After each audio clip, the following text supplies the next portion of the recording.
धुमाने जी ने कहा कि मार्केट में कोल की प्राइस बढ़ी है, इसका WCL को फायदा नहीं है। जिस दिन ये 12,000 रुपये में बेचेंगे उस दिन बिजली तुमको 14 रुपये यूनिट मिलेगी।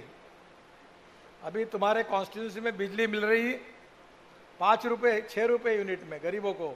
इसका कारण ये सस्ता कोयला देते इसलिए मिल रही है।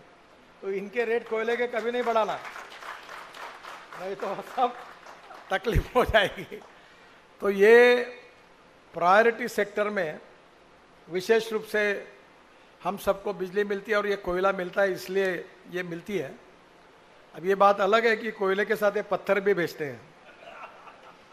और महाराष्ट्र सरकार, मुझे मालूम नहीं पर अभी शायद एक दावत जीत गई है 2-2.5 करोड़ का, बराबर है ना?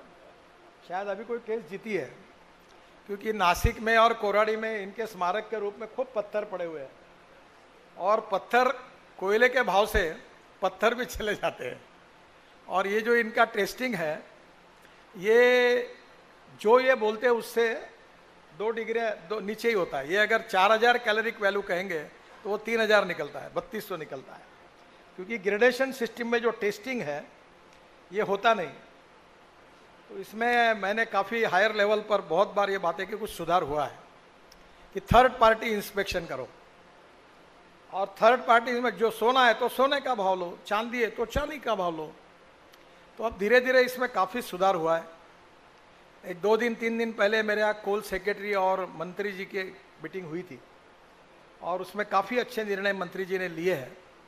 तो आने वाले समय में कोल प्रोडक्शन बढ़ाने को उन्होंने और एक अच्छा निर्णय किया, जिसका कृपाल जी ने उल्लेख किया है कि जो माइन बंद पड़ी है, इकोनॉमिकली नॉन वायबल है, उसके बारे में मैंने WCL MD से जानकारी मांगी थी और मैंने उस समय एक पत्र देकर प्रहलाद जी के साथ बैठकर मीटिंग करवाई।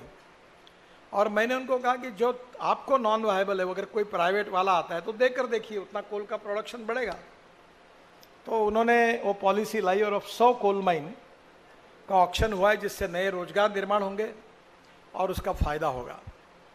और एक बात हुई है कि पिछले सप्ताह की कैबिनेट के मीटिंग में एक बहुत बड़ा निर्णय कोल एक्ट में सुधार करने का निर्णय हुआ है।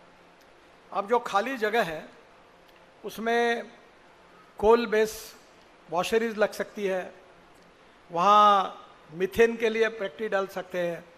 अभी अमोनियम नाइट्रेट का शॉर्टेज है, ये जो कोल प्रोडक्शन कम हो रहा है इसका कारण अमोनियम नाइट्रेट नहीं है।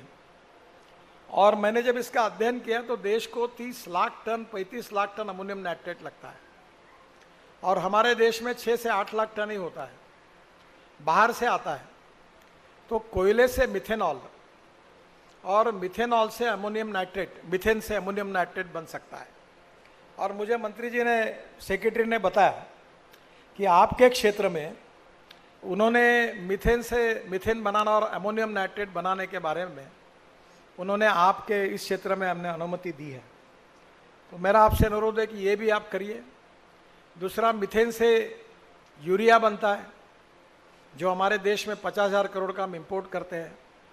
इसके साथ मिथेन से DME बनता है और अमेरिका में जो हमारा LPG गैस का सिलेंडर है उसमें 20% DME डाला जाता है, तो हमारा गैस सिलेंडर 30-40 रुपये सस्ता होगा, तो गरीबों का फायदा होगा। तो ये सब बातें, मेरा अनुरोध है कि केवल WCL ने नहीं, प्राइवेट सेक्टर में भी लोग टेंडर निकाल कर बुलाइए और उसमें ये शुरू होगा तो विदर्भ के युवाओं को रोजगार मिलेगा, हमारे यहाँ प्रगति होगी, विकास होगा और हम सब लोग उसी के। ABP माझा, उघडा डोळे बघा नीट।